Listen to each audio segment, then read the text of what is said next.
Welcome to new TV Telugu. AP ఉప ముఖ్యమంత్రి power star Pawan Kalyan నటించిన పీరియాడిక్ యాక్షన్ మూవీ హరిహర వీరమల్లో ఈ నెల 24వ తేదీన విడుదలైన విషయం విదితమే. ఈ సినిమా విడుదల సందర్భంగా 2 తెలుగు రాష్ట్రాల్లో టికెట్ ధరలను కూడా పెంచారు. ఇందుకు ప్రభుత్వాలు అనుమతించాయి. నేటి నుంచి సాధారణ ధరలకే ఈ సినిమా టికెట్లు లభించనున్నాయి. ఈ సినిమాను మరింత మందికి చేరువ చేసేందుకు ఈ నిర్ణయం తీసుకున్నట్లు చిత్ర బృందం అధికారికంగా ప్రకటించింది. పవన్ కళ్యాణ్ నటన, యాక్షన్ అభిమానులను విశేషంగా ఆకట్టుకుంటున్నాయి. అయితే ఈ సినిమాను మరింత మంది ప్రేక్షకులకు చేరువ చేసేందుకు చిత్ర బృందం నిర్ణయించింది.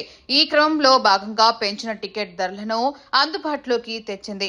నేటి నుంచి సాధారణ ధరలకే ఈ సినిమా టికెట్లు లభించనున్నాయి. ఈ నేపథ్యంలో బుక్ మై షో, డిస్ట్రాక్ట్ యాప్లలో ఇప్పటికే ఈ మార్పులు చోటు చేసుకున్నాయి. ఈ సినిమాను మరింత మందికి చేరువ చేసేందుకు ఈ నిర్ణయం తీసుకున్నట్లు చిత్ర బృందం అధికారికంగా ప్రకటించింది. సింగిల్ స్క్రీన్లలో బాల్కనీ టికెట్ ₹175, మల్టీప్లెక్స్లలో ₹295కే టికెట్లు లభించనున్నాయి. దీంతో సినిమా కలెక్షన్లు పెరిగే అవకాశం ఉందని సోషల్ మీడియాలో ప్రచారం జరుగుతోంది.